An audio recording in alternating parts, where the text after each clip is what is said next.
Everybody, welcome to this special report from the ACLJ and the secular broadcast. We're coming to you live right now, and let me encourage you to share this with your friends and family as we have breaking news. You might have just seen out of the U.S. Supreme Court has struck down the Biden employer mandate for vaccines. We represented the Heritage Foundation, and the Supreme Court opinion very much tracks our brief in the case. This is breaking news, though, folks, as, again, let me just repeat. The Supreme Court has said there is not authority for the Biden administration to utilize OSHA to require 2/3 of the American workforce to either be vaccinated or do weekly testing. And they basically said the authority's not in the statute. You can't read it into a statute. If you did, this would be endless power by the federal government. So states have the power to do this. Congress could rewrite statutes. This Congress, by the way, no threat of that. No concern there. It's not getting through a divided States can do it. Senate. They do have the authority to do it. But I don't think the federal government, even though they kind of laid out a path as what they could do, Congress is too divided right now. There's half of Congress is supporting this decision that the federal government doesn't have the power. So here's what's interesting. The court issued what's called a per curiam opinion, which is an order not signed by any justice. It was 6-3. Justice Roberts, of course, is the Chief Justice, Justice Thomas, Justice Alito, Justice Gorsuch, Justice Barrett, Justice Kavanaugh. Against were Justice, and this is not surprising based on the oral arguments and based on just judicial philosophy, was not shocking here, Kagan, Sotomayor, and Justice Breyer. But what's interesting is it says the Occupational Safety Health Administration has never imposed such a mandate before, nor has Congress. Indeed, although Congress has enacted significant legislation addressing COVID-19 pandemic, it has declined to enact any measure similar to what OSHA has promulgated here. The court then says we agree that the applicants are likely to prevail, and we grant the application and the stay of the rule. What's interesting here is they decided this on a narrow ground, which is what we suggested, which was statutory interpretation. The statute, Andy, doesn't authorize this vaccine mandate. That's exactly correct, Jay. This is a great victory for the Constitution today, and it's a victory for the concept of federalism.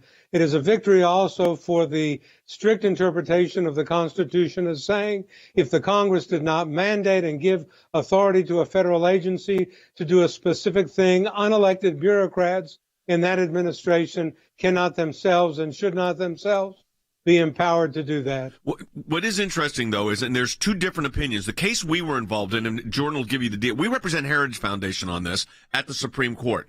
And we argued that there was no statutory authority for the mandate. As I said, everybody in this broadcast that's talking to you has been vaccinated, but that's because we decided to do it, not the government coming in. However, there is a separate case, and we will get into that tomorrow on the broadcast, involving healthcare workers, because I know we get a lot of calls about that. There, the court said that the mandate can go into effect as it relates to Medicare and Medicaid hospitals that are receiving Medicare and Medicaid, which is just about every hospital. It wasn't an OSHA rule, though. It was through the Department of Health and Human Services and federal funding that was going on. But the employer mandate for private businesses, which is what we've been talking about for weeks on the broadcast, and it literally only weeks, because when this came up, this case moved so quick. I mean, Jordan will give you the time frame of how quick this case moved and how your ACLJ team was working on this. It was about 2 weeks before Christmas, yes, where we filed in the circuit court. And we filed in D.C. initially because that's where the Heritage Foundation is headquartered. And then the case was transferred. They were all consolidated together into the Sixth Circuit. The Fifth Circuit, remember, had already put a stay on this, so this had not gone into effect. It also, it doesn't sound good for an emergency temporary standard, which is how OSHA tried to do this, when you go for a year into a presidency before even trying to put this into effect. And the Supreme Court picked up on that. So we worked through right up and through Christmas. Then the Supreme Court issued, when the briefing was going to be due. It was 2 days after New Year's Day. I think it was January 3rd. And then the hearing on January 7th. And now the opinion by the court. We have won. 2/3 of the American workforce is no longer going to be forced into this bizarre employee-employer relationship well before the fines were going to go into effect. And they were significant fines. Supreme Court picked up on it. $13,000 for a standard violation, could be over $100,000 for willful violations. And the court also picked up on something that, as I'm going through the brief the second time through, the argument that even though the Biden administration tried to say, We're not forcing the vaccine on anyone. In fact, this mandate by OSHA did not require businesses to allow the mask and test option.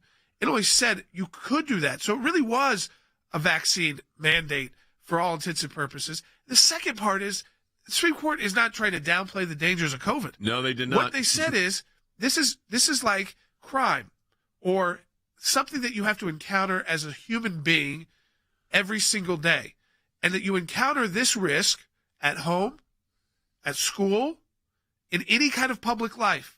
And when it comes to public health, outside of very limited exceptions at the federal level, that's a state and local matter. And that's who should be responsible. And Joe Biden himself said that's who should be responsible. It's how we started our brief, was quoting the current president of the United States, saying it's not going to be solved by the federal government. It's going to be solved by the states. So then don't put these requirements that we're going to burden the employers at a tough time already for employers and a tough time with keeping employees right now for a lot of these employers. And so, again, it's just common sense was not used. They literally said you cannot use a blunt instrument to treat every workplace. That's the same. The same. You don't treat a medic the same as you treat a landscaper. So if you're watching this on any of our social media platforms, which is how you're seeing it right now, we encourage us to share this with your friends. Let me go to Than Bennett in Washington, D.C. Than, there's all these talks already, immediately as soon as it came out, oh, don't worry, there's going to be another mandate coming down. They're going to use another agency. I personally don't see it based on this opinion, but are you hearing anything? Yeah, I mean, I'm sure there are going to be some on the left calling from that, but there's a lot of language in this that argues why that would not be very likely either. Look, I mean, I think clearly we live in extraordinary times, Jay. Clearly extraordinary measures should be taken, but that doesn't mean the federal government has unlimited authority, and the Supreme Court clearly recognized this. Jay, I would maybe say two things. I actually think, by the way, that more people are going to choose to be vaccinated now that the federal government is not forcing it upon them. I think that's going to be a benefit from this opinion. The other thing I would say, Jordan referenced how the Supreme Court clearly said that Congress could enact a statute if they wanted to. The court recognized this, and in fact, they said, look, the closest thing we've had to a vote on Congress weighing in on this is actually when the Senate took a vote on whether or not a mandate should be employed. And guess what that vote was? It was bipartisan opposed to it, 52 to 48. So look, if they try to go the statutory right, totally agree with Jordan. I don't think one can get through either chamber of Congress. I don't either. It's interesting because you're talking about the statutory issue.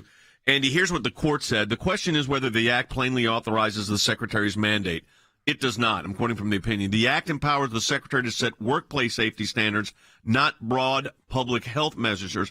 And then it says the Solicitor General does not dispute that OSHA is limited to regulating workplace dangers. She instead argues that the risk of contracting COVID qualifies as such a danger. And they said we cannot agree.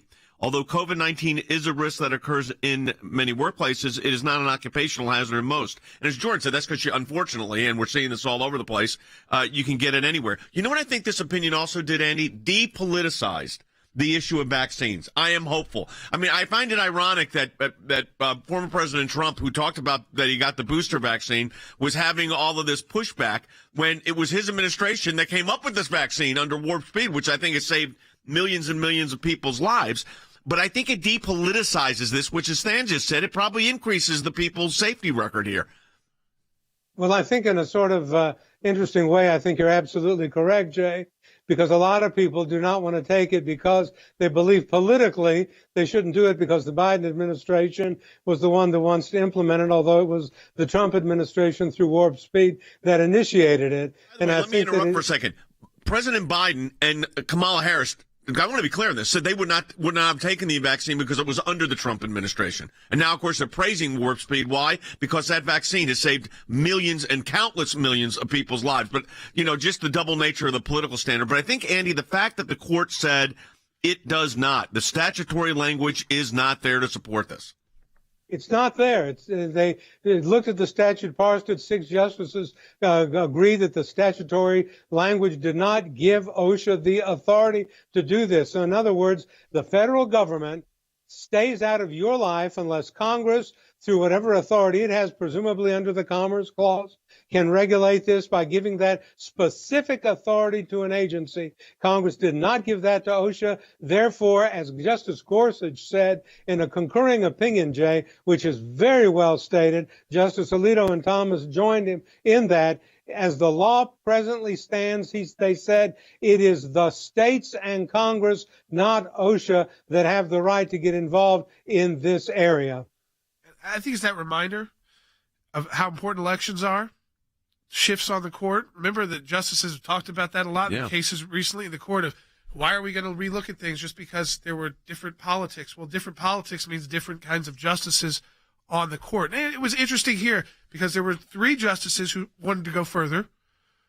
You don't really have to in a case about a stay because they've already said it's a likelihood of success on the merits that you're going to win this. But there are 3, Gorsuch, Alito, Thomas. They're kind of in their lane that said, you know what, constitutionally, government doesn't really have this power. Congress would have to really specifically act, and it's really a state police power.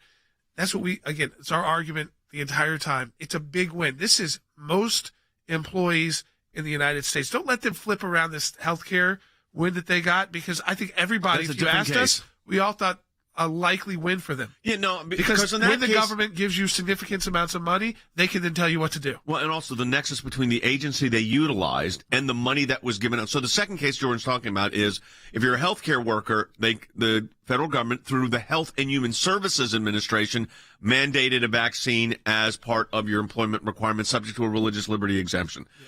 And a lot of hospitals are having trouble with that, frankly, because they're losing some people, a lot of people. But the court there's 5-4 said, no, that one there is a nexus. It's HHS and it's different. And Fan, I think that goes back to we talk about this a lot on air, and that's the difference between what agency you pick on how you regulate. Yeah, not every agency has the same authority. It goes to another argument we talk about all the time, Jay, which is when we talk about if we want to give money and authority to an agency, that comes with strings attached. So look, a healthcare entity that is taking money from for Medicaid or Medicare is clearly bound by those strings. It's a different analysis, and I think on a bunch of other issues, we would be wise to take it into account. The original case on that, just so you understand, it goes back to why is the drinking age almost nationally 21 years old to buy alcohol? And that goes back to the fact that states, the majority of them, a couple didn't for some periods of time, and they didn't take federal highway funds. And they could directly even tie that. And that was a direct enough tie economically for the Supreme Court. This goes back decades ago. So that it's a different case entirely. What we did here by our victory is protected 2/3 of the American workforce. 100 million people and their employers will not have to abide by the dictates of the Biden administration. Now, if you want to go into this other case, you start taking money from the Biden administration and the federal government, they're going to have a lot more power over you. But private employers, they will not be dictated to by the Biden administration. We went right into court. We worked through both holidays to get this victory. And we've been pounding on this administration. And we will continue to stay on them. They're not going to give up. They're going to look for other ways to force their views on the American people, where they want to call you a racist in one day, and the next day, you're anti-science, and next day you wear the wrong mask, and this day you haven't got enough shots. But the Supreme Court here, this is a victory. Think about that. 2/3 of the American workforce just had this burden lifted. So their employer can actually tailor what's best for their employees. Which, by the way, like for us, I've said this, I'm not bragging about what we've done here. America. It is America. What we did, we didn't have a mandate that said, you know what, you have a broadcast facility with a lot of studios. I mean, we got multiple studios being used right now as we're on the air with you. There's other studios being used. Nobody mandated, the federal government didn't come in, or the state government for that matter, didn't come and say, you know what, for Sekulo's group, you guys need to put in a really elaborate filtration system to protect your employees. You know what we did? As soon as we found out that the Major League Baseball and the NBA and the NFL and big universities were starting to use this particular filtration system, we talked to the doctors involved. We said, will this help on our employees least spread of the disease, even COVID-19? And the answer came back, yes. So you know what we did for all of our offices? We put in the filtration system, not because the government said you have to, but because it was the right thing to do. Yeah, and this is, again, so I want you to share it with your friends and family. This video will reload in a second, and we will, again, the secular broadcast, noon Eastern time tomorrow. We'll have a full hour breaking down what this means and also what it means for Biden, what it means go into election cycle, what it means for this idea they want to pack the court. They are experiencing significant losses at the U.S. Supreme Court in a way that they have not experienced before. No. The federal government's used to be able to walk into the Supreme Court. If they take a side, they almost 90% of the time win. And it does go on. We were talking about this with our friend Sean Hannity a little bit earlier today. And then Manchin and Sinema now both reject the filibuster. That's just breaking right now. That Manchin, I guess, has publicly said he's not going to violate that 60-vote filibuster rule either. Which means that would mean no federal takeover of the election process. Now, you stay on it until that vote has occurred. No, you're not kidding. There's a reason because why on that one, saying we got to really keep our eyes because they're going to keep trying. Absolutely. I mean, they're preparing to file cloture as we speak. That vote will still happen. And we talked about this in the earlier broadcast. The pressure is going to be very intense. If you want to learn more, too, about what the ACLJ does, let's see you got this shared with your friends and family. We are a legal organization. We represented the Heritage Foundation in this case before the U.S. Supreme Court. You can see all the briefing and all the information about who we are at the ACLJ at aclj.org. Noon Eastern Time. We will talk to you tomorrow.